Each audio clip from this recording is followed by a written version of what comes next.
Let's continue with the 2 mark questions, right? So in the last class, we have discussed about the 1 mark questions of 2020. Now let's continue with the 2 mark questions, and with this class, the 2020 paper will be completed, right? So let's have a look at the question here. So it's saying that we have an edge dislocation configuration as given in this figure, okay? And dislocations x and y. So this is my dislocation x over here, this is y, this is z. Okay, we have 3 dislocations over here. Fine, x and y. So dislocation x and y are actually on a same slip plane, okay, and the distance between them is 2h, right? And they are telling that dislocation dislocation z is free to glide on a parallel slip plane. So this is the parallel slip plane on which Z is actually free to glide. What is glide? Glide is nothing but a horizontal movement of my dislocation, right? So this is the given information. Now they gave the distance. The slip planes, the parallel slip planes are also separated by a distance h. Okay, so as you can see, the interplanar spacing is h, and also the dislocation x and y are separated by a distance of 2h. Okay, what else they give?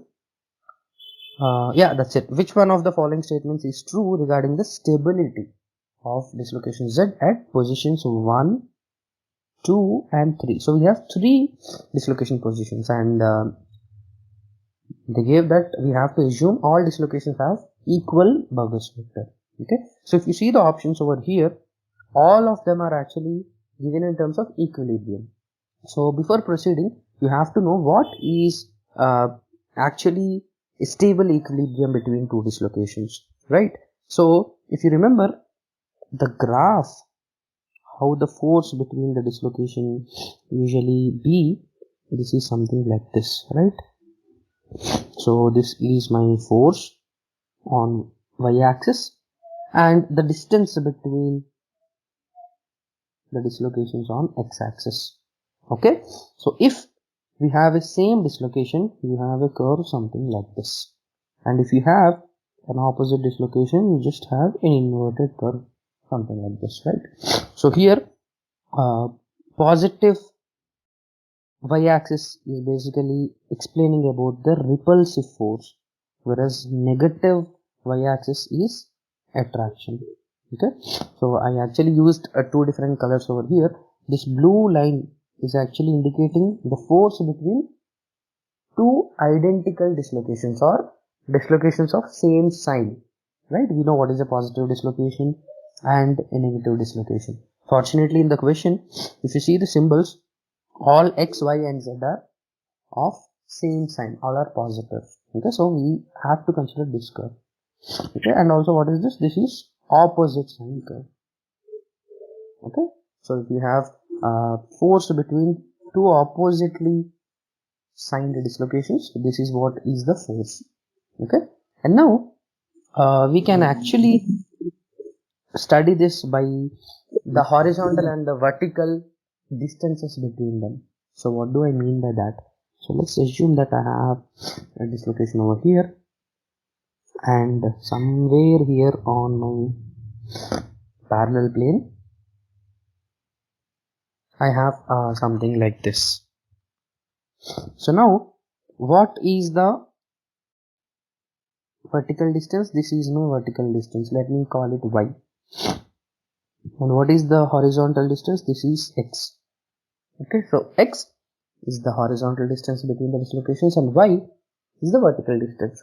Now, so basically by taking x in terms of y, you can actually study this. So if you take this as theta, what is tan theta?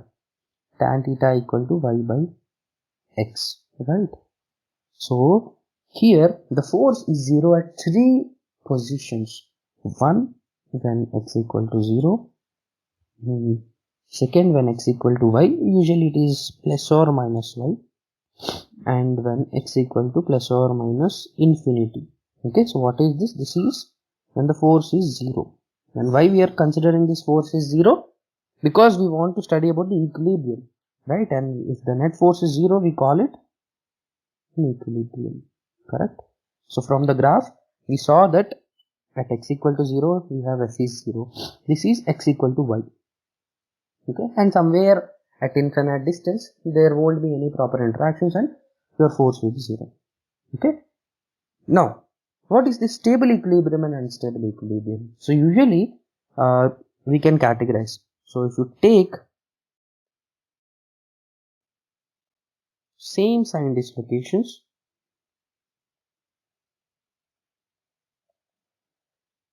for same sign dislocations, you usually see that you have stable equilibrium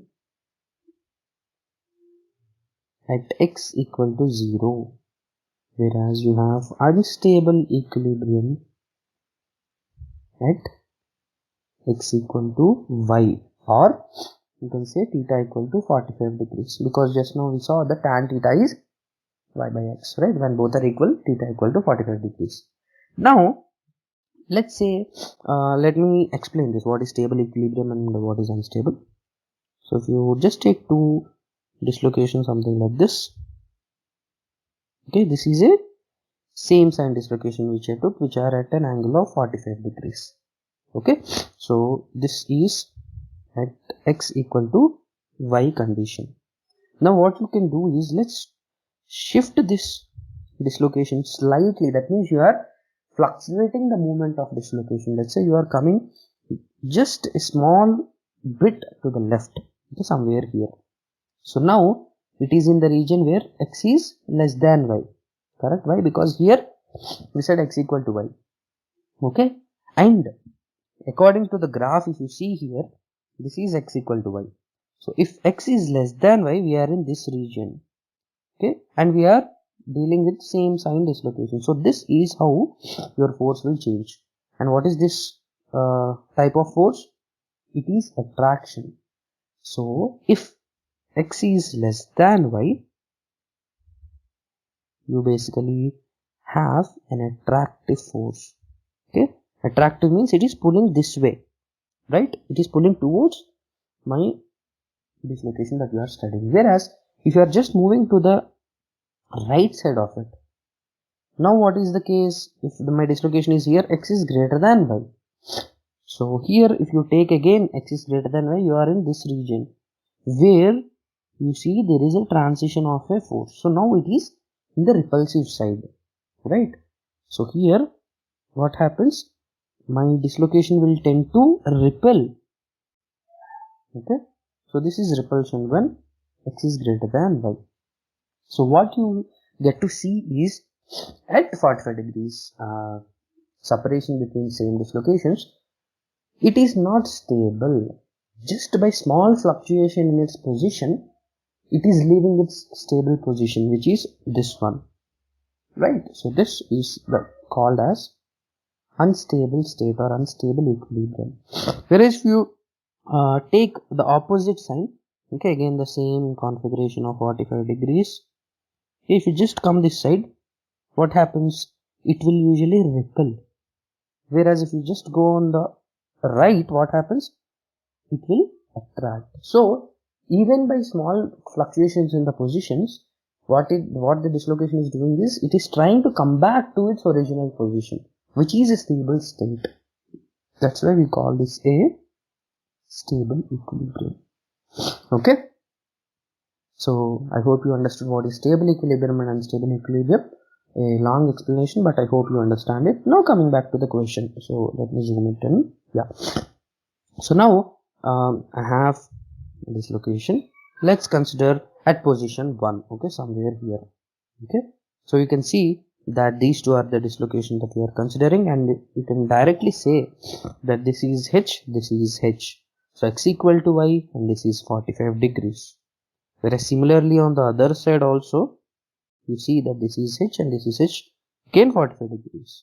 So same sign, 45 degrees. It is an unstable state. Okay, so unstable at position 1. Okay, because it's 45 degrees. Now, Let's consider the dislocation at position 2. Okay, so 1 is unstable.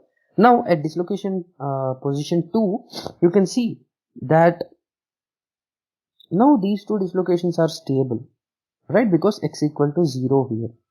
Okay, there is no horizontal distance between them. But the problem here is we also have interactions from this guy. And here if you can see, x is greater than y. Okay, and what happens if x is greater than y? It will repel.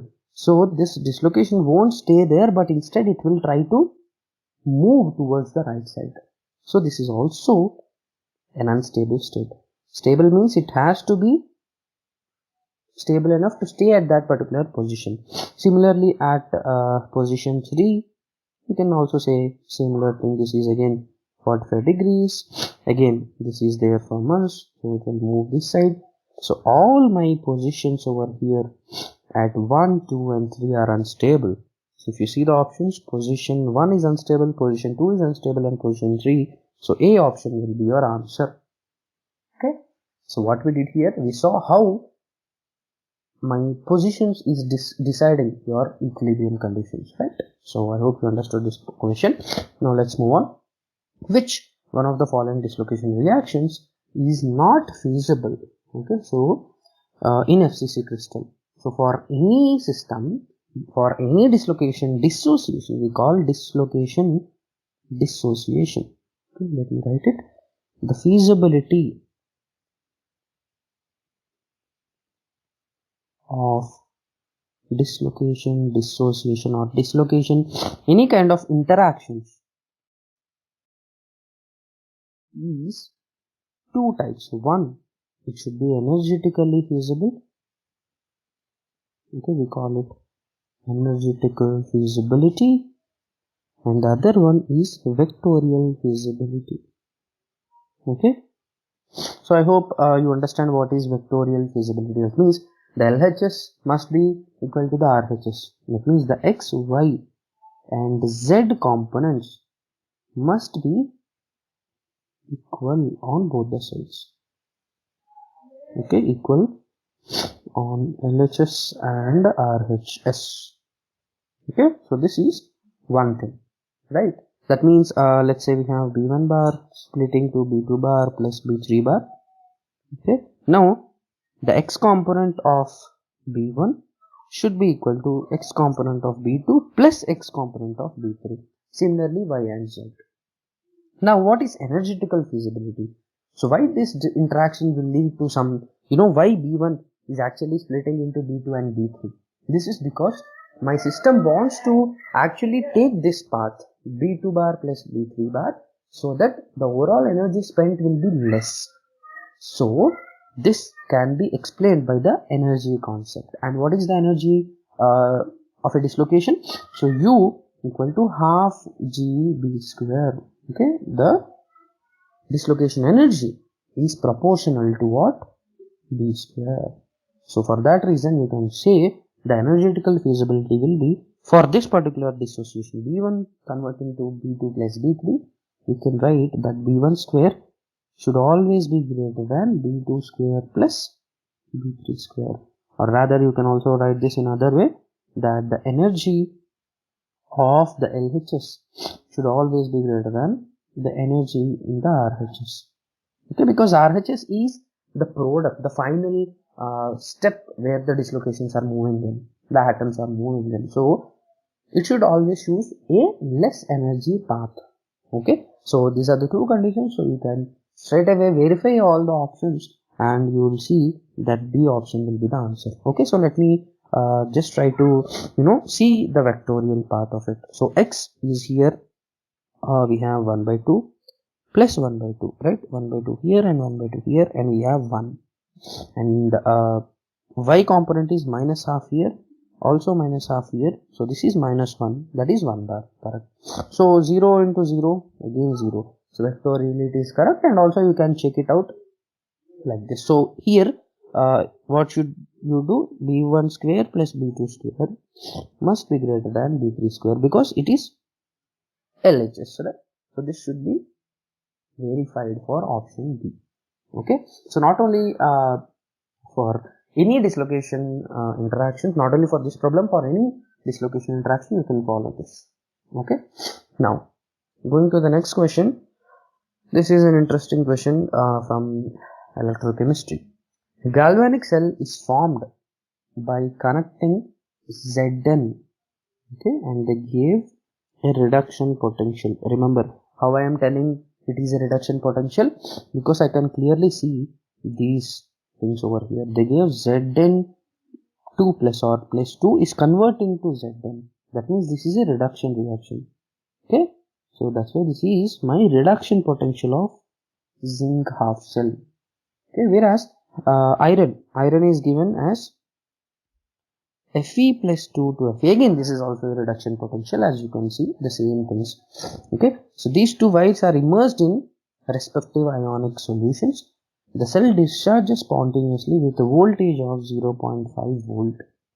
The ratio of Fe plus 2 ions to the Zn2 plus concentration is of the order of what? So it's pretty much easy. So let's say, first of all, here we have two things. So basically we have two half cells. Okay, so why two? Because we need redox reaction. In the last class also I have explained that, right?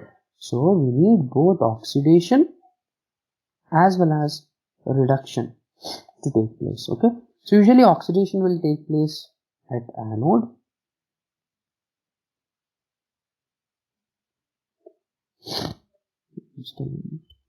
Yeah, and reduction will basically take place at the cathode. So now you have to know which one is an anode and which wire is acting as a cathode. So how can you decide on that? So for that reason only you have got these values over here. Okay, so basically high reduction potential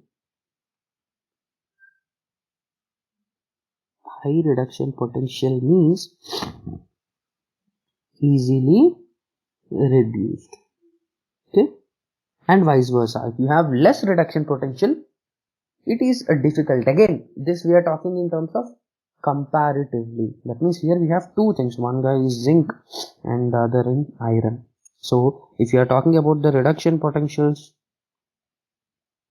for zinc we have what? Minus 0.76 volt, and for iron we have minus 0.44 volt. Which one is less?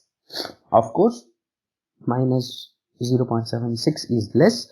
So when you are coupling zinc and iron, my zinc, because of its less reduction potential, it will act as an anode. Okay, that means in other sense you can say that this is actually undergoing oxidation, whereas because iron has comparatively higher reduction potential, it will be undergoing reduction. That's why, as I said, reduction means it is acting as a cathode. Right? Simple. Now let's write the reactions. So what is zinc oxidation? So Zn gives rise to Zn plus 2 electrons. And iron is taking those 2 electrons. Okay. And of course iron plus 2. And it is reducing to iron. Okay. So what is the potential for this particular reaction? The zinc oxidation. So if you see, this is my reduction potential and oxidation is just reverse of this process. So even here it will just try to write E naught. Okay. So now what will be my E naught of anode? It will be plus 0.76 volt. Whereas for cathode it's the same, right? Because we are not changing any reactions. So the final overall reaction will be what? So these electrons will be cancelled out.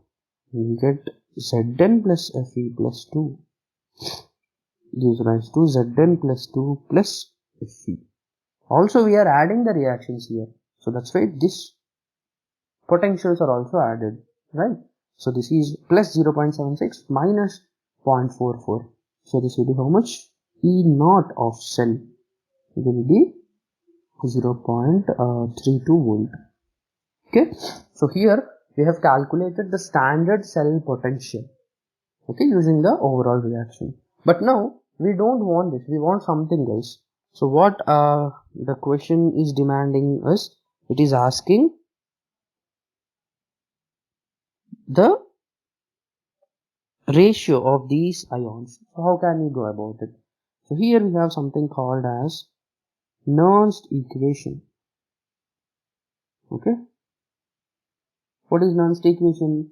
So from Nernst equation, E is equal to E naught of cell minus 0.059 by N log of activity of products divided by activity of reactants. Okay, so here the cell discharges spontaneously, so the cell voltage is given as 0.5, so this is 0.5 equal to, we have calculated this guy, the standard cell potential, which is 0.32 minus 0.059 by N. What is N here? N is the valence electrons that are actually involved. So here we have 2 electrons involved in this reaction, so N is 2, and log of what is the product we have Zn plus 2, right? Because anyway Fe is in its standard state and Zn is in its standard state, we don't take it, so we have log of Zn plus 2 divided by Fe plus 2, and we want this ratio. Okay, of course the inverse of it, the reciprocal of it is the question. Okay, so I'll directly give you the answer, so please check out it. So we get log Fe plus 2 by Zn plus 2 to be about 6.1. Again, we know this is log to the base 10, so my ratio will be equal to almost 10 power 6. That's what we need. The ratio is in the order of what? Okay, and here if you go and see the options, you can clearly see that option C is giving me 10 power 6. Okay, so only identifying what is my anode and cathode, and then using the Nernst equation. Okay, this should be helping you to solve this question, right? The next question, so this is asking about the divergence of a vector. So for any vector field, what is divergence? Divergence is basically d by dx into I cap into d by dy into j cap plus d by dx dz into k cap dotted with the vector field itself. I am just considering the given vector field as r bar. Okay, so it's pretty simple, right? So it's just dot product. Okay, by differentiating, that means the I quotient must be differentiated with x, the j component must be differentiated with y, and the k component should be differentiated with z. So it's easy, right? So x cube plus y cube, so y cube will be 0 and this will be 3x square into, that's it, right? Because it's a scalar now. Okay, on dot product we have a scalar outcome, right? So 3xy square, so x square, 3x is a quotient, y square is 2y, so this will be 6xy plus 3zy square, so this will be 3y square. So this will be my answer. Okay, so if you see the answers, where do we have it? Yeah, of course, if you take 3 common, you have x square plus 2xy plus y square. So what is this? 3 into x plus y whole square, just a plus b whole square expansion, right? So you have option D as the answer. Okay, now coming to the matching. So in 2020 you see a couple of matchings, you have like 2 or 3 matchings. So this is straight away coming from the manufacturing processes and their examples. So usually how these different products are manufactured. Okay, so it's pretty easy. Okay, so you can always try to remember this. Okay, so blades of gas turbine, so usually the blades are done using my investment casting. What is investment casting? So investment casting is nothing but the lost wax process, where you make a wax pattern and try to pour in your hot metal, where the wax will evaporate and it will take the shape, the metal will take the shape of the wax. Okay, seamless tubing, so this is one of the famous application of extrusion. Okay, so seamless tubes are actually made by extrusions. Okay, automotive cylinder blocks. So these are usually heavy blocks, okay, and these are done by sand casting. Always remember, any heavy castings we prefer sand casting, okay. And tungsten filament. So basically tungsten is used in powder metallurgy routes. So tungsten filament is actually manufactured. Tungsten powder is coming from powder manufacturing, powder metallurgy, and now you consolidate and draw thin wires from it, okay. So here what will be the option? So this is 4, 2, 1 and 3. So 4, 2, 1, 3, yeah, D option, okay. So these are just some important applications that you need to remember, okay, for important manufacturing techniques. Now coming to the next question, f of x is given and it has dash at x equal to 0.5. So the answers, the options here given are in terms of local minima, local maxima, point of inflection, etc. So what are these local minima and local maxima? So basically when f dash of x is 0, we say we call them as extremum points or extreme points, okay. So f dash of 0 is f dash of x is 0. If it is 0, we say that there may be either a maxima or a minima, okay. And we say point of inflection. What is point of inflection? Point of inflection is when f double dash of x equal to 0. Okay, this is my point of inflection, okay. And also non-zero slope is nothing but f dash of x. X is 0.5. So just differentiate and try to do it. But now the other part is fine. If f dash of x is 0, we know that there may be a maximum or a minimum. But how to decide? So here comes the conditions. So for a local maximum, along with f dash of x equal to 0, you get f double dash of x less than 0. Similarly, local minima. So again, f dash of x equal to 0, but along with it, your f double dash of x must be greater than 0. Okay, so just opposite. If it is greater than 0, you get minimum. If it is less than 0, you get maximum. Okay, this how the Gaussian changing will get you this. And here in our case, we have to calculate f dash of 0.5 and f double dash of 0.5. And you get this to be 0. This is less than 0, and if you do it, the answer will be local maxima, okay. So B option will be your answer, okay. So just differentiate 2 times and just put in x as 0.5 and you will get the answer, okay. Now one more matching. So this is now from the mechanism by which different processes are going on. So blast furnace iron making. So we know in blast furnace we use coke as a fuel and reducing agent. So it is a carbothermic reduction, right? Hall-Héroult process. So in Hall-Héroult process, we basically extract aluminium.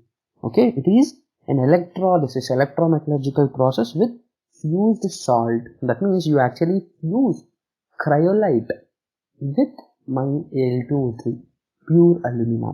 Okay, so Hall-Héroult will be my fused salt electrolysis.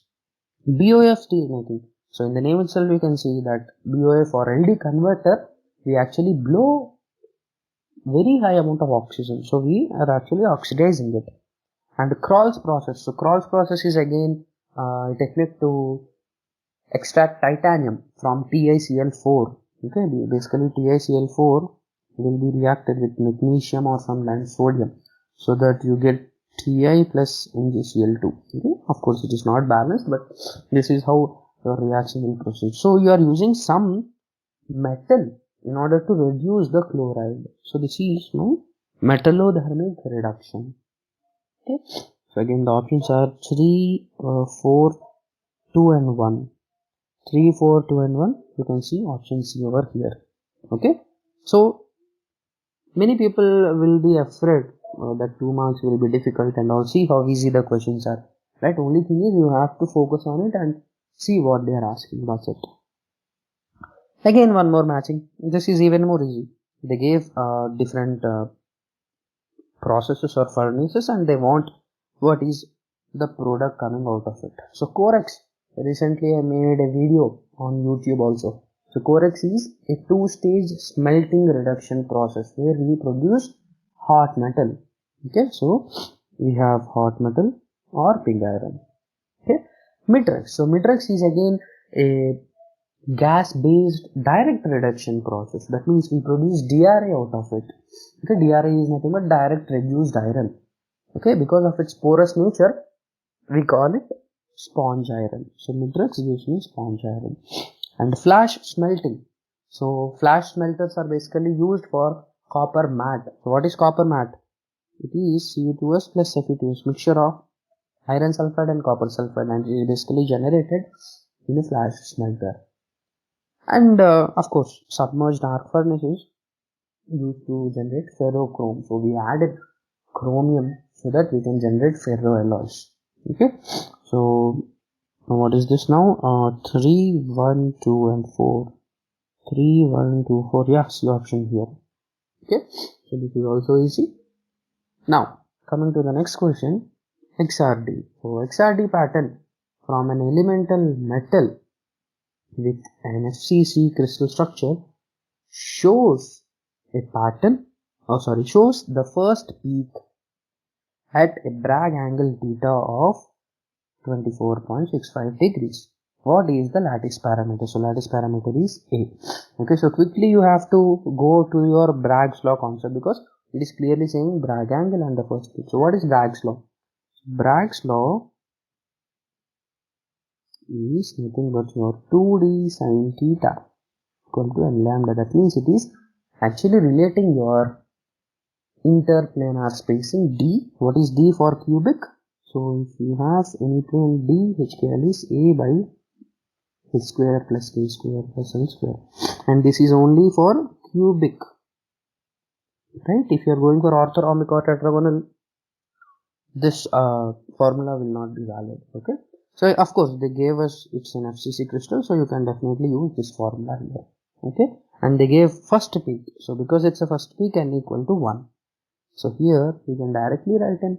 So what is D? D is A by root of H square plus K square plus L square into sine theta. Theta is given as 24.65 degrees equal to n is 1 lambda. So lambda is also given. The wavelength is 0.1543. We no need to convert because the final answers are also asked in nanometer. Okay. Now everything is okay. You can easily use the calculator and do. But what about this H square plus K square plus L square? What are these HKL values? So here you must be remembering about the structure factor and the shape factor concepts. But we have derived some conditions, directly, so that you can use for these fundamental problems. So we are actually saying for FCC. So for FCC, you will see a peak only when HKL are unmixed. What is unmixed? That means either all are even, or all are odd. Okay, so even and odd numbers must not be mixed. Only then you can see a peak. Okay, so you can go and see a big derivation. You can easily see these conditions are called as extinction conditions. Okay, extinction means when you don't find a peak. Okay, and similarly, if you want to go with BCC, so BCC the condition should be H plus K plus L must be equal. Okay, so when H plus K plus L is even, you can easily get a peak seen for BCC materials. Okay, and for simple cubic, any combination is valid. Okay, so these are the conditions.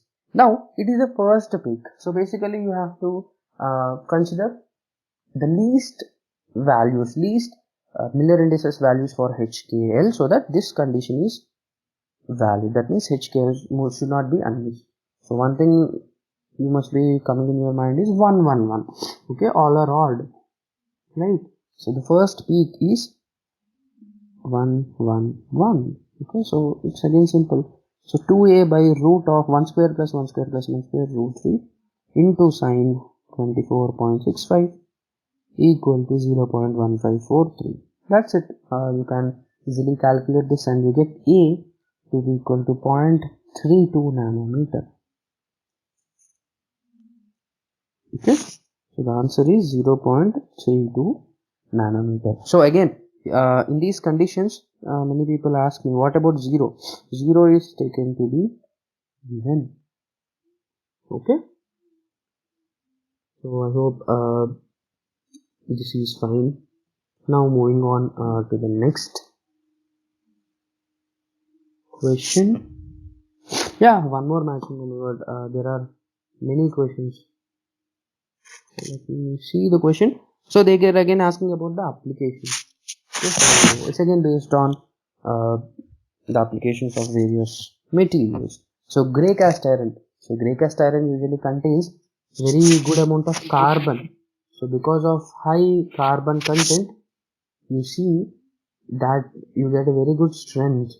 So that's why it can be used for base structure, where it can act as good basement for this load bearing applications.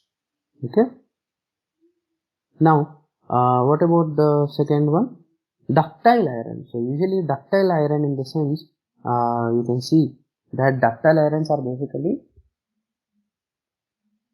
made into very large deformed shapes. So basically here these are walls or pump bodies. This zirconium alloy is a very good cladding alloy. Okay, so it is used for cladding. Whereas beryllium copper, so beryllium copper is a very good precipitation hardening alloy, so it is used in bearings. So jet aircraft land gear bearings, it can be used in aircraft. So here it is 2, 3, 1 and 4. 2, 3, 1 and 4. Yeah, D option. Okay, so this is done. Now moving on, this is an interesting question. So it's saying that we have a magnesium tin phase diagram which has two eutectics. So basically we know one eutectic we know, right? But here they are telling we have two eutectics. So what will basically happen in this types of phase diagram? Okay, so let me go through whole question and then think of how we can proceed. So we have two eutectics on either side of high melting intermetallic lime compound. So they said a lime compound Mg2Sn, which is similar to cementite. Okay, basically these are very narrow regions, so that's why we call a lime compounds. Okay, at some particular fixed compositions only these are formed. Okay, and they gave the two eutectic reactions. What is eutectic? Eutectic is basically when one liquid is converted into two solids, right? That is my eutectic. Now after the eutectic reaction has gone to completion, equilibrium has been attained at a temperature just below 561 degrees, so which is this eutectic temperature. The amount of eutectic constituent present in the alloy, Mg 50% Sn. So now let's see how my phase diagram will look like. Okay, so let me try to draw the phase diagram. So yeah, of course here there will be this thing for us. Yeah, now we have a line compound somewhere here. Okay, so before just randomly drawing here, we have to know what is the percentage, right? So let's say this is percentage Sn. At what percentage they did not give us, they did not mention at what percentage we have this line compound, right? So for that it's very easy for us, we can easily calculate what is the formula. Stoichiometric formula is Mg2Sn. Okay, and if you observe carefully, in the last line they gave the atomic weights of Sn and Mg. Okay, so here you can easily calculate the percentage Sn that you have, right? So you have weight of Sn divided by weight of total Mg2Sn, of course percentage, so into 100. So weight of Sn is given for us as 118.7. So 118.7 divided by this is 2 into magnesium is 24.3. 24.3 plus 118.7 again into 100. So on doing this you get 71%. That means at 71%, approximately it's about 70.95 or something. So at 71%, you see that this line compound is formed. So somewhere here at 71%, you see this line compound, and we have two eutectics, one at a higher temperature and one at a lower temperature. And if you carefully see, what about this percentage of Sn? So one is actually forming at lower Sn values, that means towards the left side of the phase diagram, whereas the other one is in equilibrium with beta, almost 100%, which is at extreme right. Okay, so the left side is at higher temperature. So let me draw somewhere here. So let's say that is 561 degrees Celsius, and the other one is somewhere here. Okay, because Mg2Sn is common in both, right? If you can see, in both the eutectics you have Mg2Sn, so they will be touching this line compound, right? So they gave how much? 36.9% and 97.9.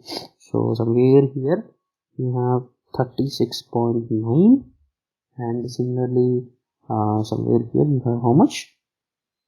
97.87. Okay, and on this end we have 97.87. Okay, and yeah, your diagram is done now. So basically you see something like this taking place. Of course, this will be coming here.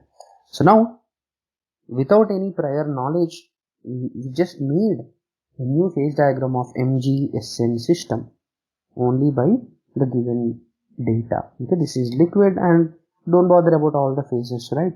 Now, we are asked to calculate the amount of eutectic constituent present in 50% Sn. So 50 is somewhere here, right? Okay, this is my 50, and they are telling below 561%. Okay, and we know that if you are actually taking liver rule just below 561 temperature, you can see that this will be my tie line. Okay, so if I draw here, this will be 36.9. Somewhere here I have 50, somewhere here I have 71. Okay, so this is my eutectic side, and the opposite is Mg2Sn side. I want the percentage eutectic. So we know what is liver rule. Liver rule is taking the opposite length divided by the total length. So the opposite length is this, correct? 71 minus 50 divided by total length is how much? 71 minus 36.9 into 100. Okay, and you get about 61.58, and approximately you can take it to be 62 because integer types, so you can always approximate it, but you have to be careful if they are asking in some decimals and all, right?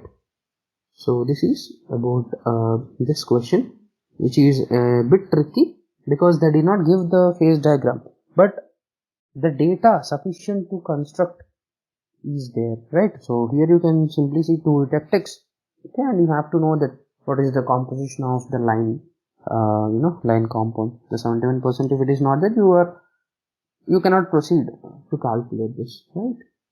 So this is about this question. Let's go to the next question. Determine the correctness or otherwise of the following. Okay, so assertion reasons. So simply we know, right, what is assertion reason question.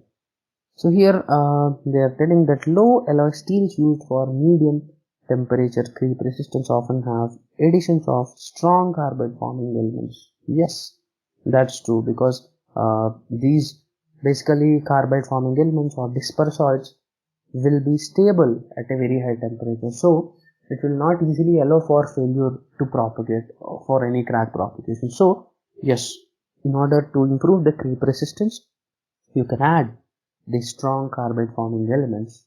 Okay, and reason is during creep formation the particles with higher misfit with the matrix lose the coherency. Yes, it is true, because if the misfit, what is misfit? So let's say we have some precipitate, something like this with this, and I have matrix and I have interplanar, distances different as compared to my precipitate. So here if you see, what is coherency? Coherency is alignment, proper alignment of interatomic planes between the two faces, but here it is not possible. So at the misfit is when you see that misalignment is more. Okay, if the misfit is more, the coherency is lost. Okay, but I don't see any reason. This is not the reason for why we use strong carbide forming elements, because carbide forming elements are used because they are more stable at the temperature, whatever medium temperature you are seeing. So both are true, but it's not the correct reason. So B will be your answer. Okay, so this is about creep. One more assertion reason question. So it's telling that assertion is the rate of homogenization in dilute substitutional solid solution of B is controlled by diffusivity of B. Correct?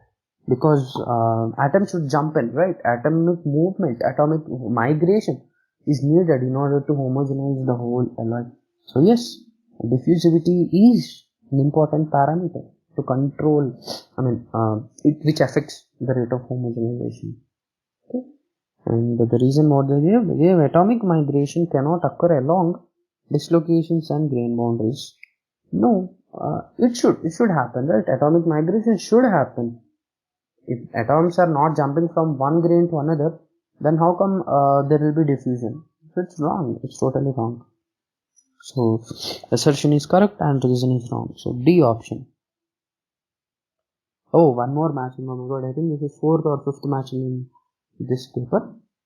But again, an easy thing. So this is based on the behavior, magnetic and electronic behavior. So copper is basically diamagnetic material. Iron is a ferromagnetic material. Mercury is a superconductor. What is a superconductor? Superconductors are those materials, as you decrease the temperature, the resistance for electricity becomes zero. That means they act as pure conductors. Okay, zero resistance. So there is something called as Meissner effect, okay, where the magnetic fields are expelled, so there is no resistance at all. And silicon, one of the famous semiconductors. Okay, so here we can use, what is the order? 4, 1, 2, 3. Can see option. Yeah. And with this also, let's move on. The radius of largest interstitial atom that can be accommodated in an octahedral void in BCC iron without distorting the lattice is dash. So they want the largest atom, that means the maximum size of an atom that can go and sit in an octahedral void of a BCC. Okay, so you can easily do that. So let's discuss about the sizes in both FCC and BCC, so that it will be easy for you guys. Okay, so octahedral and tetrahedral. Okay, so in FCC the size is basically 0.414 times R. R is the radius of the atom, whereas octahedral, this, on multiplying with this, you get the void size, where some interstitial atom can come and sit, and you get you actually have 4 of them, 4 octahedral voids, whereas a tetrahedral is smaller than an octahedral void in FCC, and you have double of them. So you can easily remember this. Tetrahedral voids are double the number of octahedral voids in both FCC and BCC. Okay. So now in BCC the octahedral voids are actually smaller. So you have 0.155 R and you have 6 octahedral voids. And tetrahedral you have 0.29 R and double of it is 12 voids. So you have 12 tetrahedral voids in BCC. Now what is the question? They say BCC iron. So in BCC iron, what is the octahedral? So you directly have the formula, 0.155 into, they gave the radius also 0.124. So from doing this you get around 0.0192 nanometer. Okay, because see carefully you observe they have asked for 3 decimal places. Okay, so always remember, don't just write 0.01. No, at least write 3 decimals, right? So yeah, this is about the void sizes in FCC and VCC. Now this is a maths statistics kind of question. So the production process of pipes results in statistical scatter in the diameter, which is modeled by normal distribution. Okay, so normal distribution curve is very important because it tells you about how much percentage of your let's say output is actually going into what size. That means this is basically generated with the help of mean values and the standard deviation values. Okay, so let's say here the normal curve. First let me draw the normal curve itself.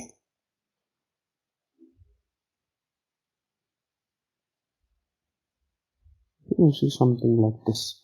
Okay, and this is my mean value. Okay, mean value is where you get the maximum production in this particular problem. Okay, and we usually also express in terms of sigma also. That means mu plus or minus sigma, mu plus or minus 2 sigma, and mu plus or minus 3 sigma. So what is this sigma over here? This is standard deviation. That means what is the deviation that is allowed? That means the scatter which they are telling, no, how much is the tolerance that is actually allowed.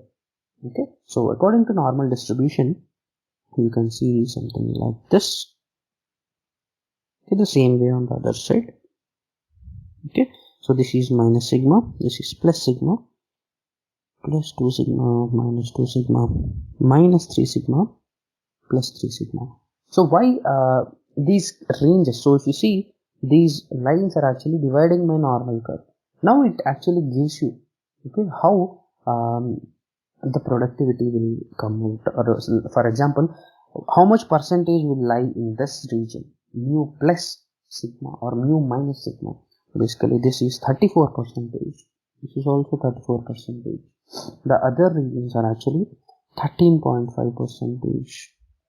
Okay, so yeah, here you can write this is about 68 percentage actually, mu plus or minus sigma. If my tolerance is actually plus or minus sigma, then I can cover in 68 percentage of the overall population into it, overall productivity into it. Similarly, if you give more tolerance, then you can bring in more products in it, so your percentage even increases to 95. And if you are even more increasing by 3 times the standard deviation, then you go to about 99.7 percentage.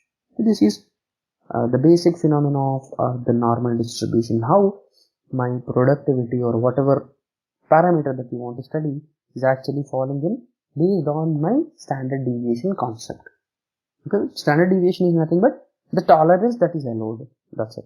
Okay, so if you see 34 is 68. Similarly, 34 into 2 plus 30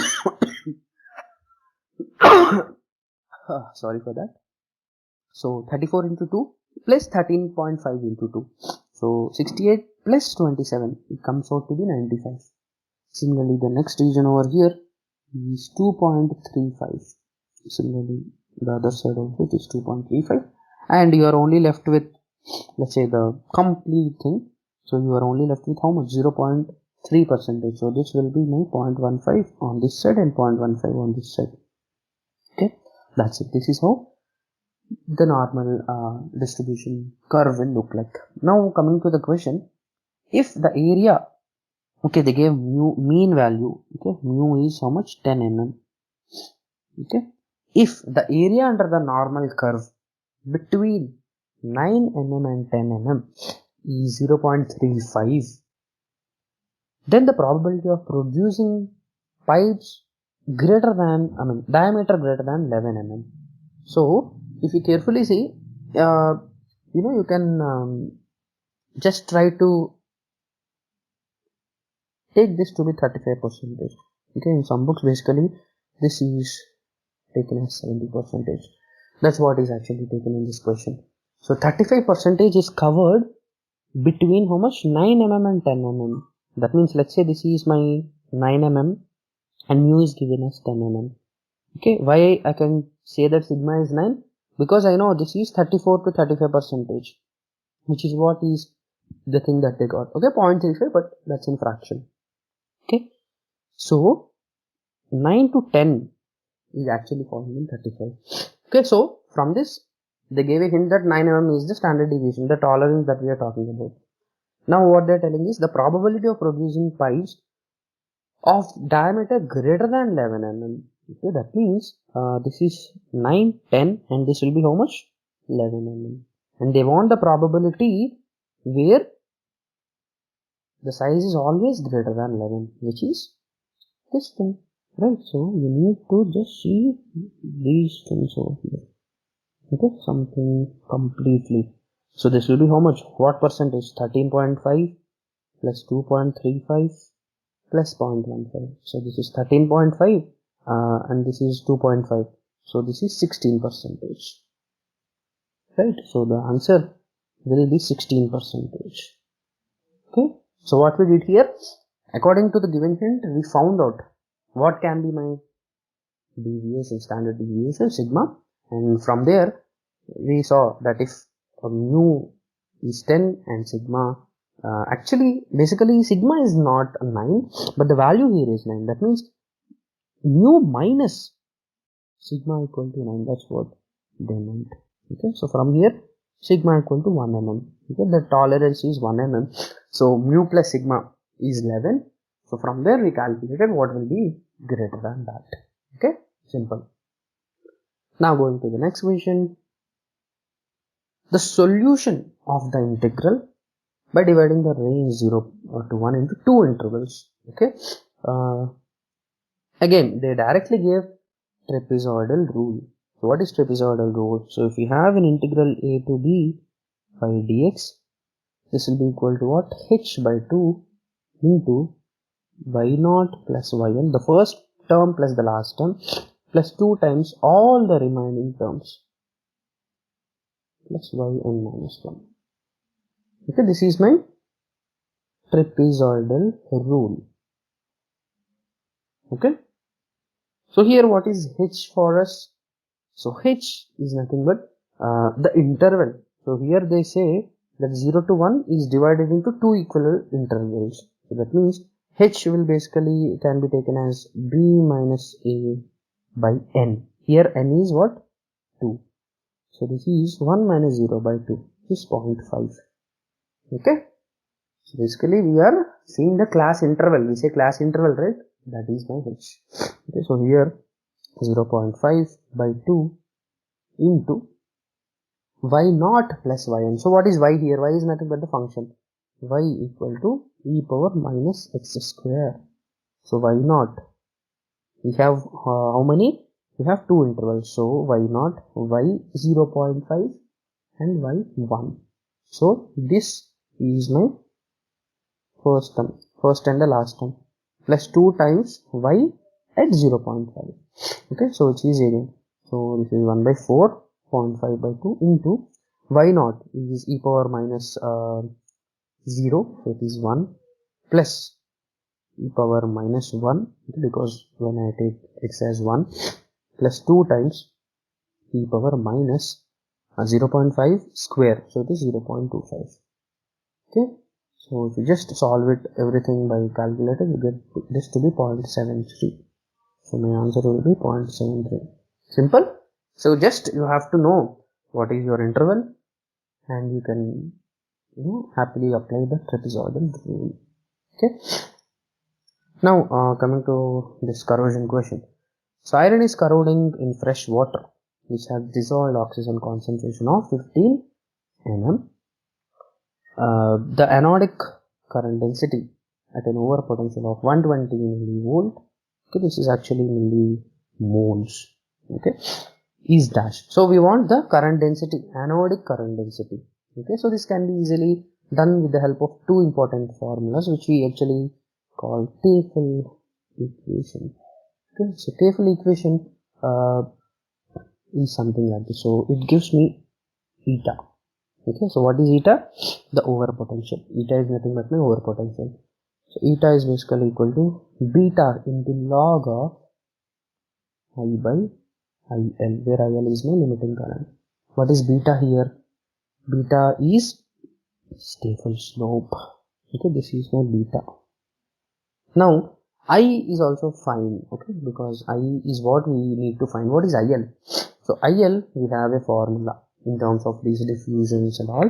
This is equal to dN into F into the concentration Cb divided by X. Okay, so these two formulae are pretty much sufficient for this particular question, and you can find it in any electrochemistry or corrosion books. Okay, so limiting current density. So this is my limiting current density.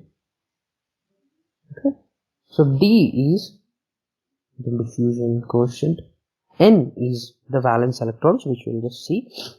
F is the Faraday's number. You know F is what? 965 coulombs, right? Cb is again the concentration which we have here, and X is the layer thickness. Okay, so quickly let's calculate IL. So IL is what? 2.42 into 10 power minus 5 into, we need N. So for that, let's see the reactions. So here they say that iron is actually corroding. So what is an equation of iron corroding? Oxidation of iron. So 2Fe giving rise to 2Fe plus 2 plus 4 electrons. Okay, and oxygen is taking those 4 electrons from there to form H2O. Okay, so the overall reaction. So here how many electrons are there? We have 4. So N equal to 4. Okay, so this is what you actually have to consider. Okay, so why we took 4 electrons? I mean, why we have multiplied this with 2? Because you know that oxygen has to reduce. That's the reason why the oxygen reduction along with H plus ions, because it's an aqueous water medium, needs 4 electrons. So N is 4. So into 4 into F is how much? 96500 into Cb. So Cb here is how much? 15 milli. So it is 15 into 10 power minus 3 divided by X. Okay, so what is X here? 0.06. Okay, did we miss something? So I think it's fine.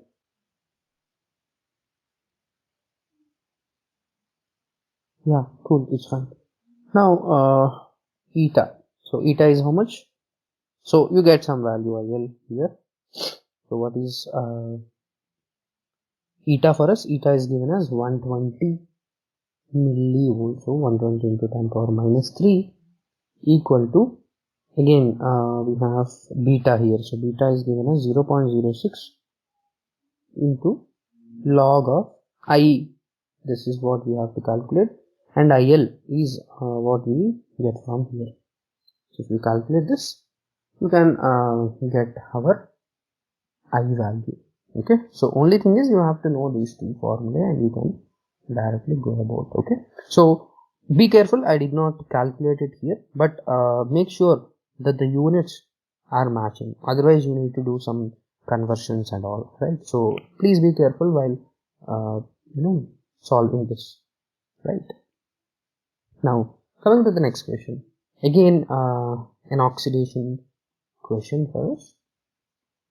So metal oxidizes at 1200 Kelvin with a parabolic rate constant of something 3 into 10 power minus 6. Time taken for oxide film to grow to a thickness of 2 micrometer is how much, and density is given. So basically according to my parabolic law, here we have the specific weight loss or weight gain, whatever we call. So here it is oxidizing rate, specific weight gain, because oxide will form. So what is specific weight? Usually weight gain per unit area, right? That's what specific weight gain means, and this is equal to root of bt. Because it's parabolic, we take this. What is b here? B is this parabolic rate constant.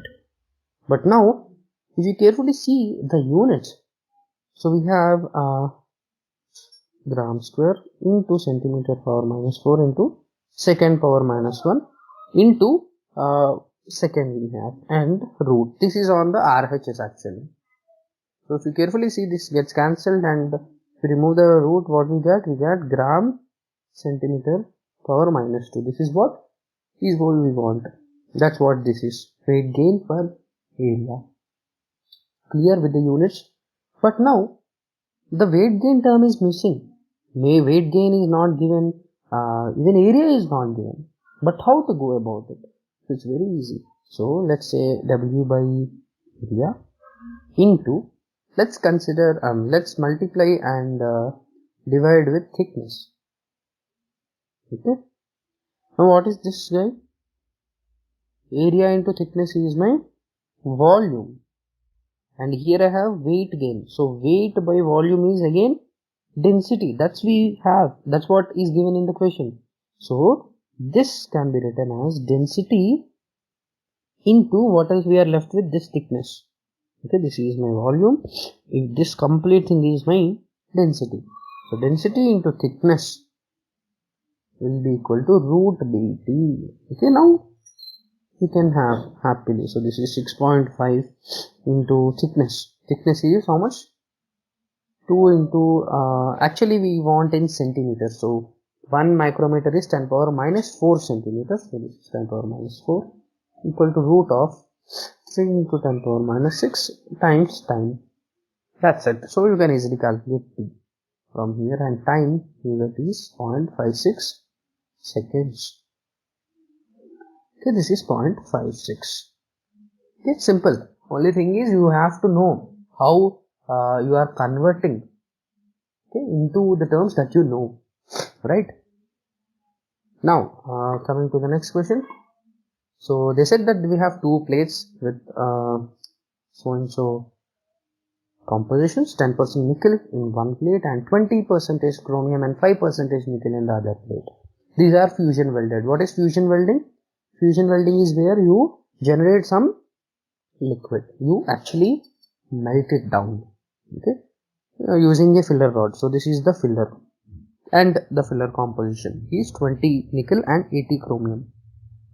The contribution to dilution. What is dilution? Dilution is nothing but how is my filler metal composition is changing because of the mixing of the base metals. That means here what they gave is dilution, the contribution to dilution of each plate. You see 20% from each plate, okay, is 20%.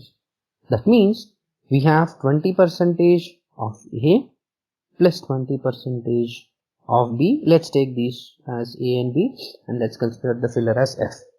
Okay, plus, so 40% is done here. So rest 60%, the remaining 60% is coming from my filler.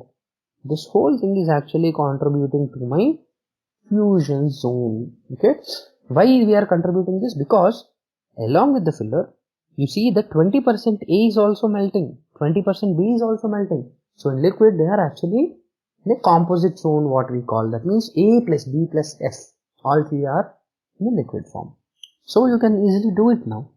The overall fusion zone is nothing but the fusion zone composition is what we are dealing with, right? So now again in composition also you can fix one particular element. So let's say what they are asking, the nickel content. So nickel content in the weld pool. Weld pool is nothing but my fusion zone, which I was telling you about, right? So it's easy. So 20%, 20 by 100 into 10% nickel, so 10 plus again 20 by 100 into 5% in B plus 60 by 100 into what is filler percentage, 20. So it's simple, right? So it is what, 200 plus 100, 300 plus 120. Okay, so it will be coming to about 15%. Okay, so it's easy. Just try to do this. Okay, so let me do it otherwise. 200 plus 100 plus, what is this, 1200. 100 is common here, so this is how much, right? 1500 by 100, 15%. So 15% is the liquid. Okay, so what main mistake people do is they'll take this 20 plus 20, but instead of 60 from filler they take 100, which is wrong. Okay, so you have a total of 100%. If 40% is already occupied by these two guys A and B, only 60% is left out for the filler to occupy, right? So only 60% must be used there. Okay, this is about this concept. Now coming to one more interesting question of Bernoulli principle, right? So the question says that the figure is a venturimeter and a manometer, right? Venturimeter is nothing but you can see how a venturimeter is there and connected to a air over water manometer. Okay, so this is my air and this black portion here is my water. Cross section area is 100 mm square at A. So here I have 100 mm square and 50 at B, because you can see the cross section is minimized. It is 50 mm square, and they gave that the flow rate in the venturimeter. So basically here we have air, right? As you can see, air column is on the top. So air flow rate is 10 power minus 3. So Q equal to 10 power minus 3 meter cube per second. Okay. The height h in the manometer, this is what you have to calculate. Okay, and they gave incompressible flow with no friction losses, density of air and water, acceleration due to gravity is given. Now how to proceed? So before proceeding, we use Bernoulli principle, okay, to these type of questions. So what is Bernoulli principle?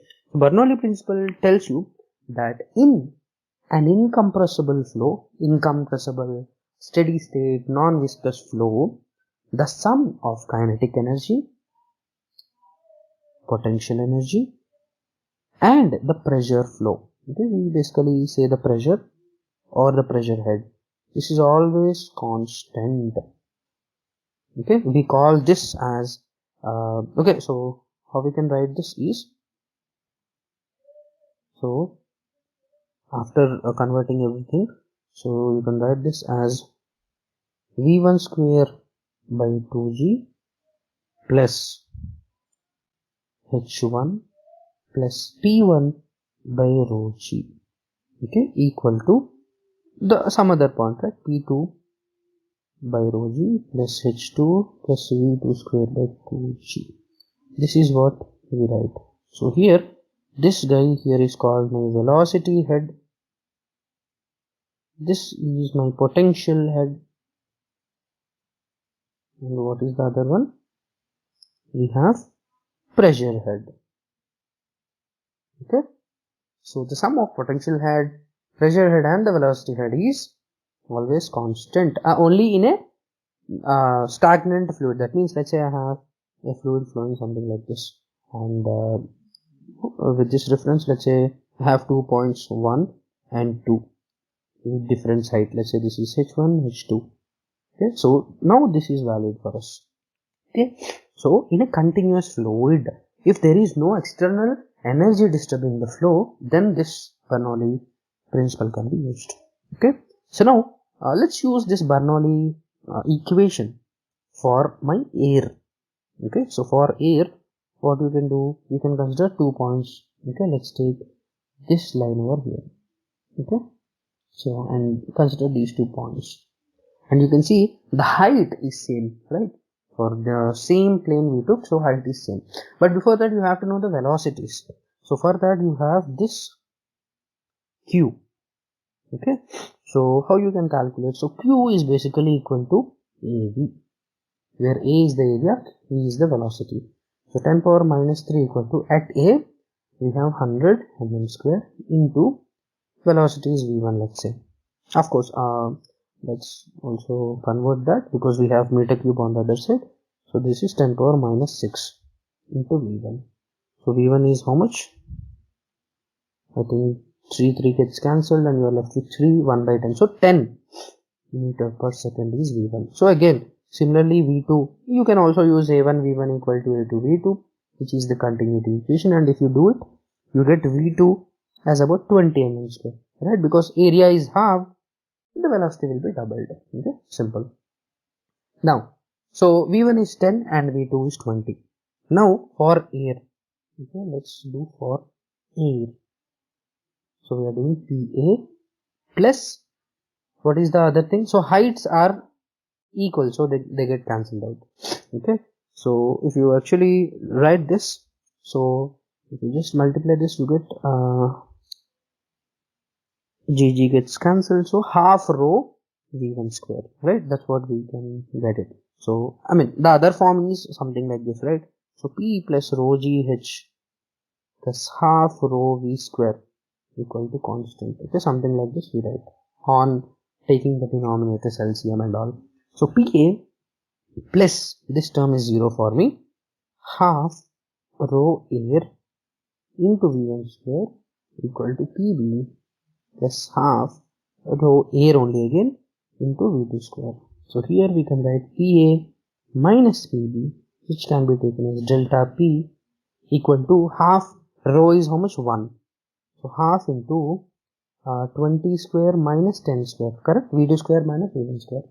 So delta P here is 400 minus 100, 300 by 2, 150. Okay, again take care of the units and all. So delta P, okay, let me take more page.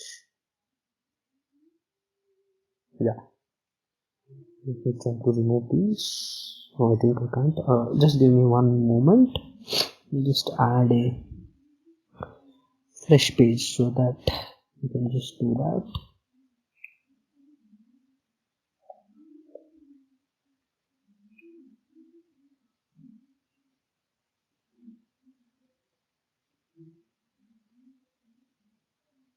Yeah, I think we are here, right?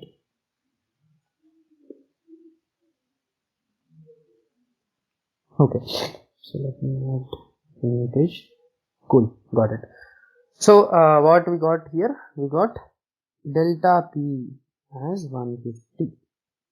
Now, what is the other thing that we have? We have the manometer. And in manometer, the main principle is that the pressure acting on a fluid,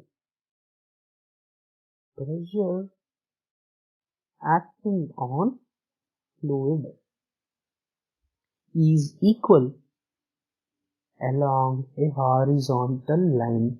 Okay, this is my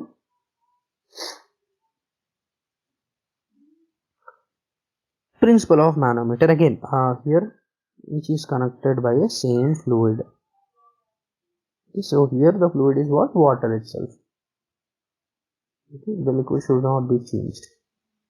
Okay, so what do I mean by that? So let me try to read that. So we have something like this, right? And we have this, correct? And we said that we have water filled in here. Okay. Sorry for the disturbance. I think the child here is crying. Okay, so this guy is H.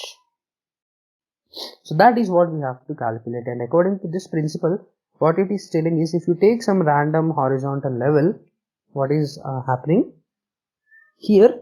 It is telling the pressure acting. So here we have PA, here we have PB, okay, in this air column actually, right? But along with it, there is a pressure, right? There will be some pressure coming in from this water also. So if you just take this, so this is my PA coming in, okay, in this air column, and also you have this guy over here, which is my pressure coming from the water. Similarly on the other side, this is the air column and this is the water pressure. Why? Because the principle says that the pressure at these two levels must be equal. Okay, that is what it is. The pressure acting on a fluid is equal along any horizontal line. So if you write it again, PA plus, what is the pressure coming from this now? So that is nothing but my rho GH. Of course, you can also consider the air column. Okay, so this will be what? So let's for convenience, let me take equal levels here. So this is my h, and let me take this small height to this small h, where I have my water, right? So the same on the other side. So this is my small h, right? So how I can write it? PA, which is the top air column, plus rho W into GH plus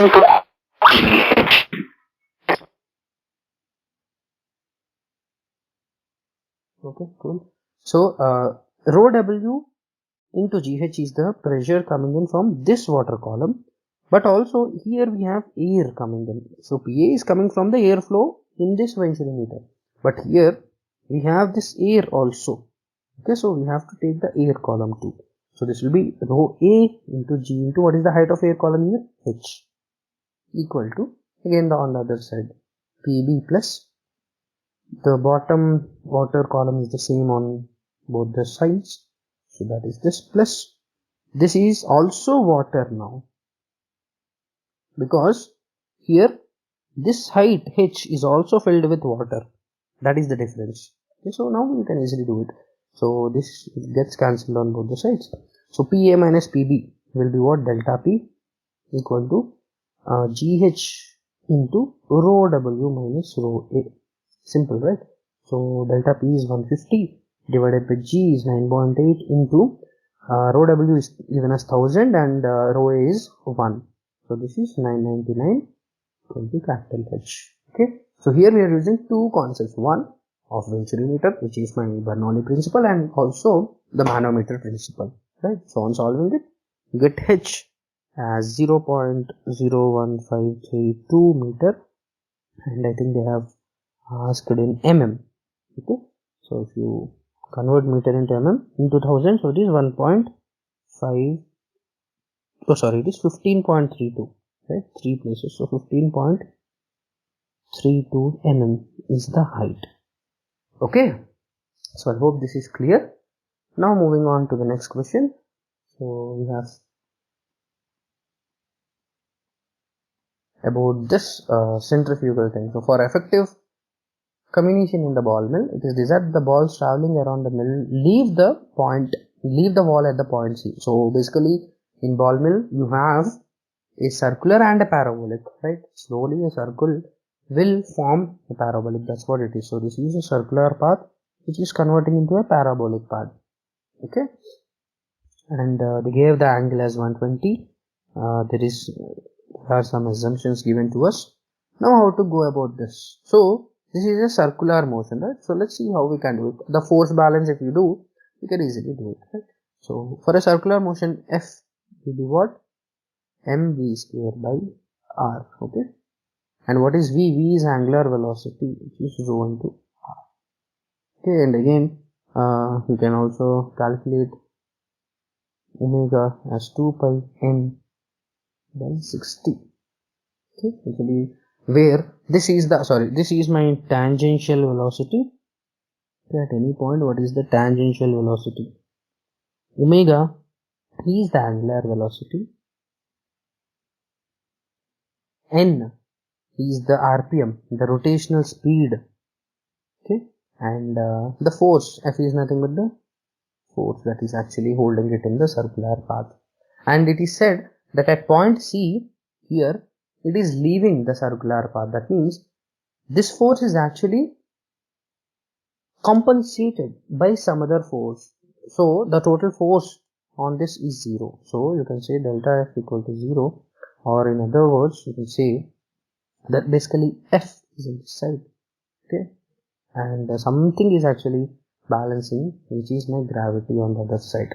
Okay, so at this particular point both are 0. Both are actually balanced out, so it is leaving the circular path. So mv square by r equal to mg. Mg is what we have. So from here again, if you take omega r whole square by r equal to g, so from here because we are wanting the rotational speed or the angular velocity, right?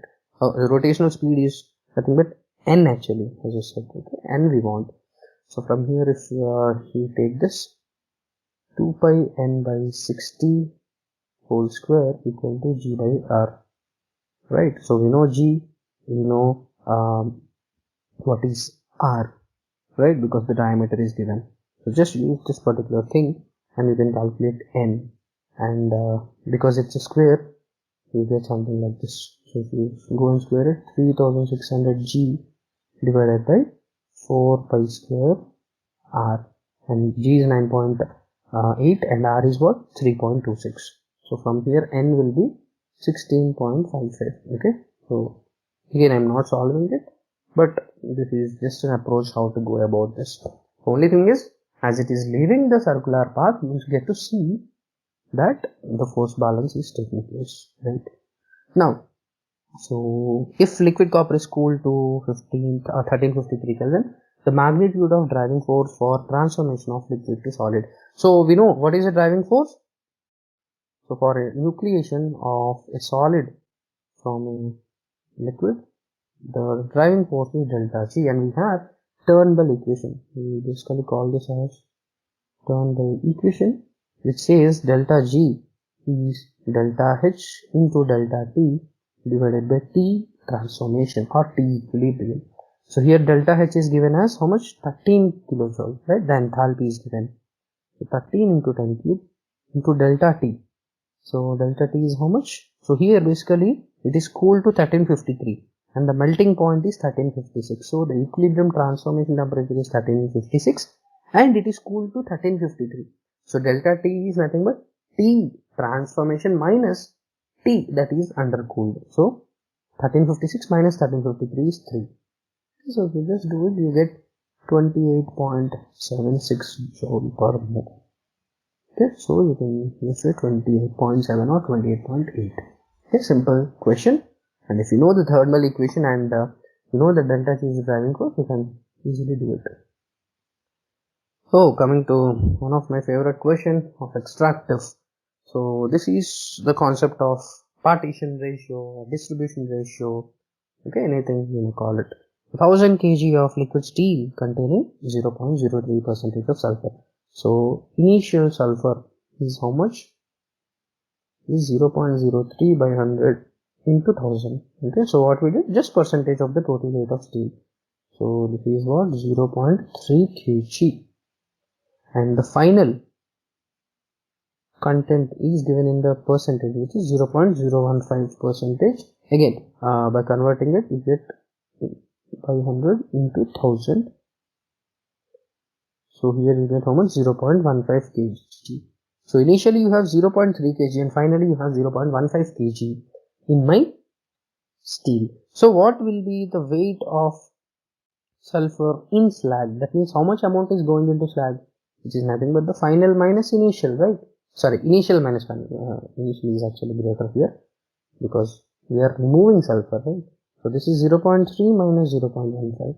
So even in slag we have 0.15 kg. Okay. So now we can easily use our concept of distribution ratio. So weight percentage in slag divided by the weight percentage in steel after desulfurization. This is the final content, right? So you can write it as, okay, let's take the quantity of slag. So let's assume the quantity of slag is X.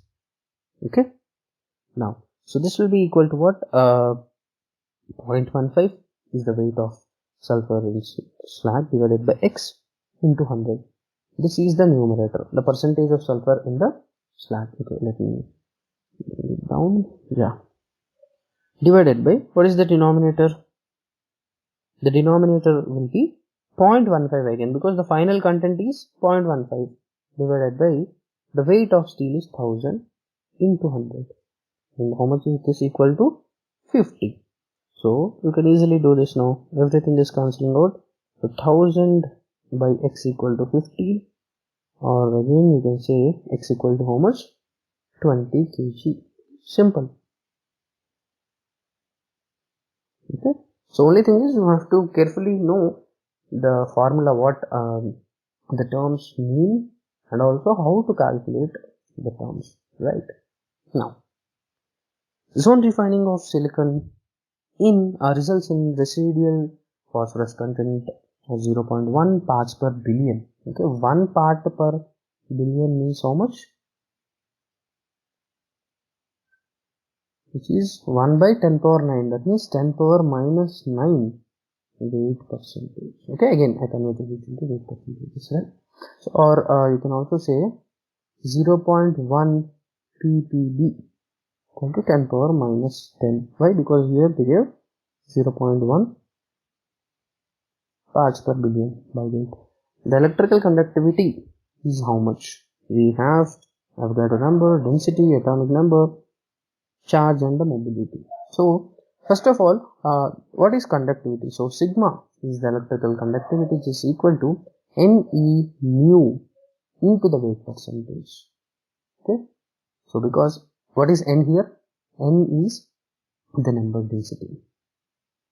Actually, E is my charge, mu is my mobility.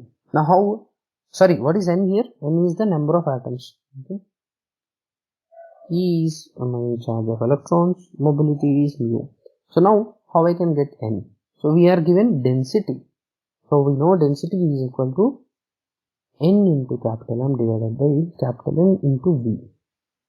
Okay. So from here you can easily get the number density. Okay. So here basically the number of atoms are taken here. Okay. So sorry for the confusion. So N in this formula is taken as number of atoms. Okay, the density formula. Whereas in conductivity formula, N is the number density. Okay, so how you can get the number density? Number density is nothing but the number of atoms per unit volume. That's it. So from here, N by V is what? Rho into N by capital M. So rho is given as 2.33 into Avogadro number is 6.02 into 10 power 23 divided by M. So M is also given, right? Atomic weight is 30.97. Again, I did not do any conversions. So carefully see the density conversion. So basically you get into 10 power 6 actually, or 10 power minus 6 in the denominator. Okay, because you carefully see that you have gram and centimeter cube. So gram is fine because the atomic weight is also in that, but centimeter power minus 3 has to be converted to meter, right? That's why I have 10 power minus 6. So here I get N by V as, let me write NB here, it's better, number density. So NB equal to 4.53 into 10 power 28 is what you get. Okay, and if you just put it in this formula, sigma is what? 4.53 into 10 power 28 into charge is given 1.6 into 10 power minus 19 into mobility is 0.2. Okay, so after doing everything you get about 0.1449. Again they are asking to 2 decimals, so 0.14 will be fine. 0.14 will be your conductivity. So remember here actually you don't have the concentrations and all, so that's why you calculated using this formula where you're taking number density and multiplying with the weight percentages, right? So now coming to the next question, creep.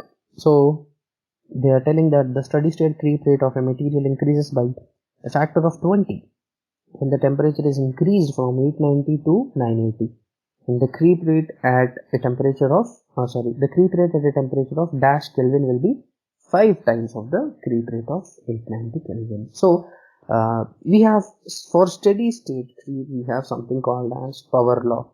So using my power law concept, power law is the strain rate or the creep rate, steady state creep rate is A into sigma power n into exp, which is e power of minus q by RT.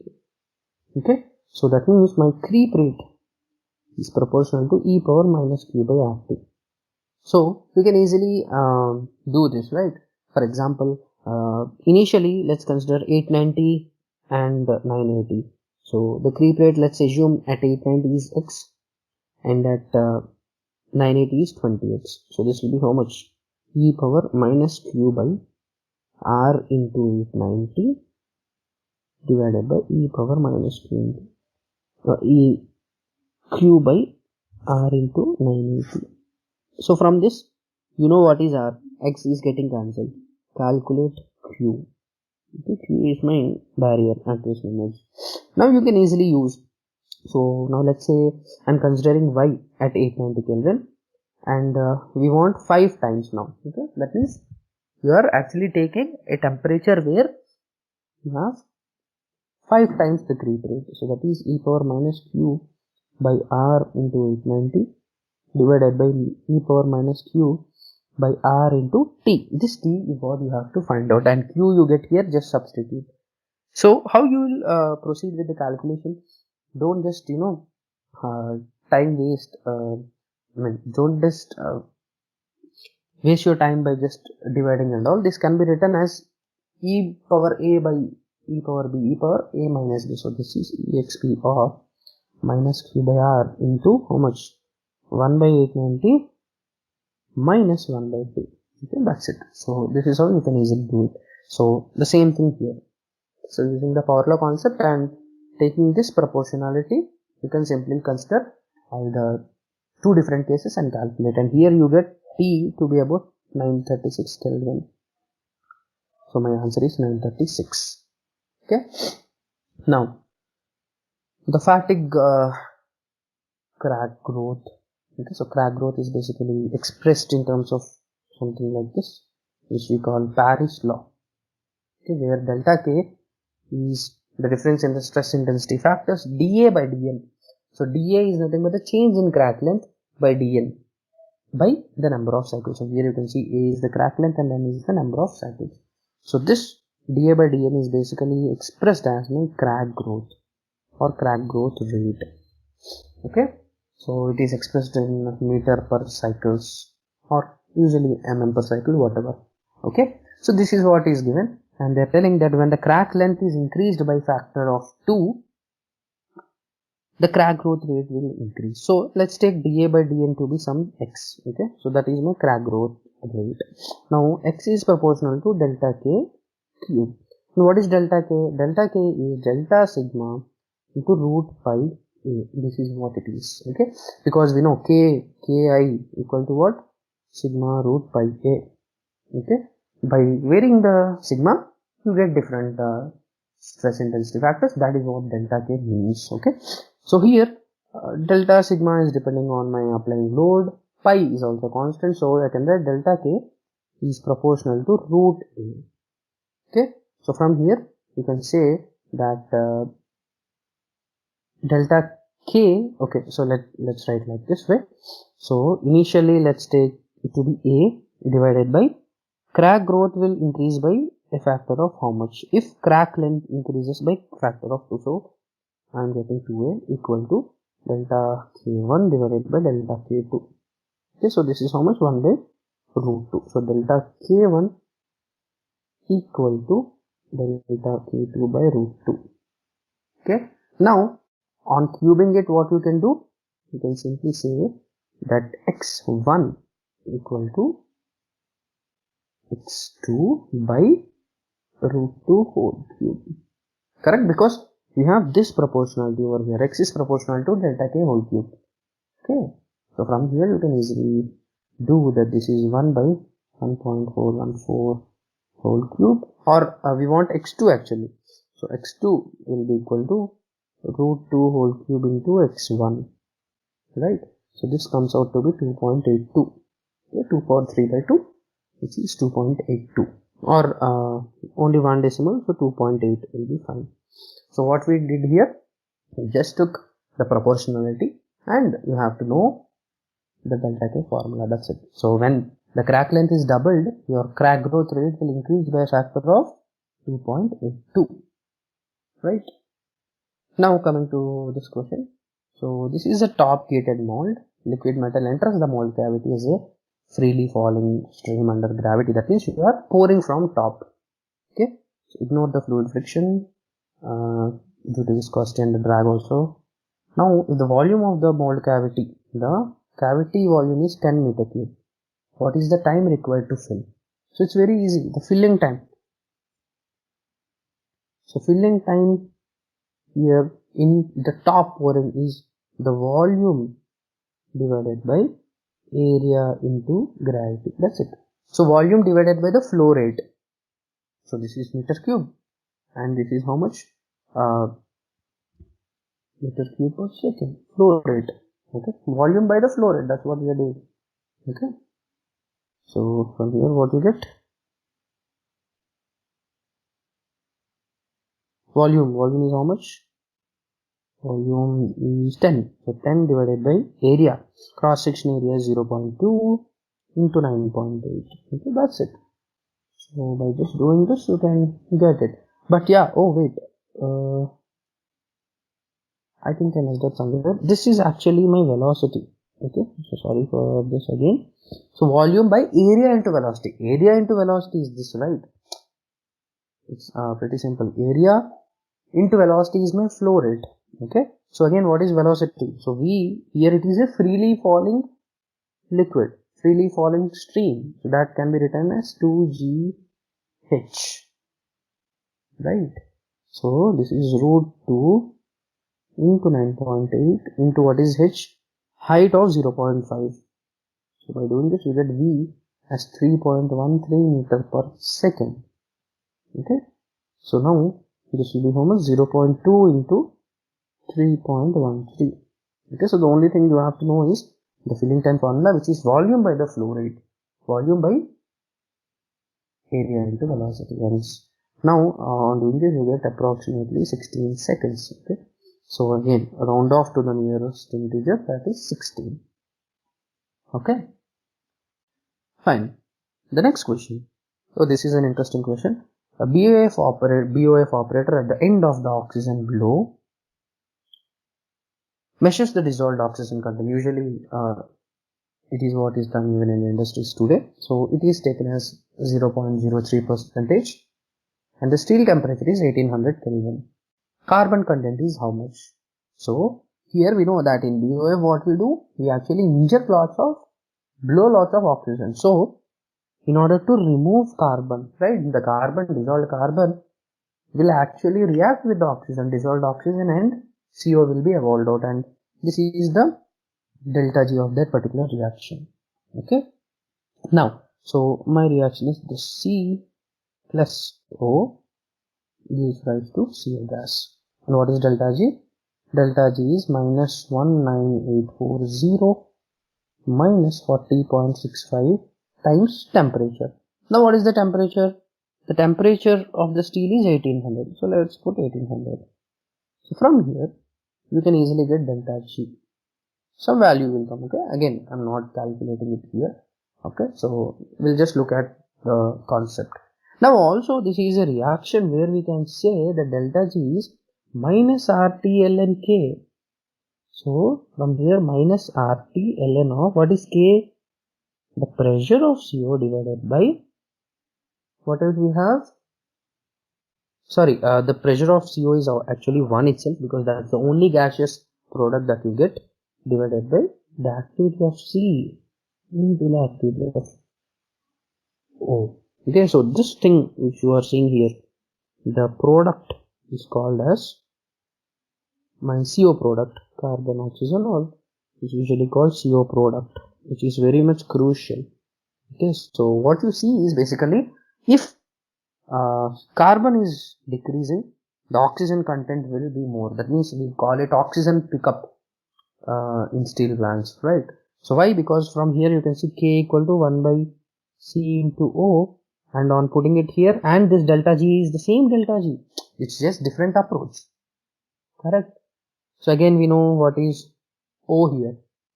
So on doing this, so delta G equal to what? Minus R is again 8.313, temperature is 1800 into ln of the CO product, 1 by CO product. Okay, so this gets easily calculated from the given equation from here, and this is also given, the dissolved oxygen is also given 0.03. So the only unknown is my carbon, and if you do this, you get about 0.07 percentage. And this is a very important thing. Remember, I'm telling it this time, because CO product is very much important while judging steel making. If some of you are in steel plants, you would know this. Okay, so CO product is actually about 20 to 25. Okay, or the last decimals which I am telling, right? So yeah, this is about this question. So just substituting the temperature to calculate delta G, and then going to the thermodynamic aspect of it and calculate it from this formula, which is minus RT ln K. That's it. Now coming to the last question of 2020, which is of mathematics. So M and N are 3 by 3 matrices. If the det M is minus 9 and det N is minus 14, what is det N? So we have a simple theory or a theorem, what we call. So det AB is always equal to det B into det A. Okay, so here we want det NN. So this will be equal to det M into det N. So this will be det N is minus 9 into det N is minus 15. So minus and minus gets cancelled. This will be 9 into 14. This is 126. So 126 will be your answer. Okay, so with this we have completed 2020 paper. Okay,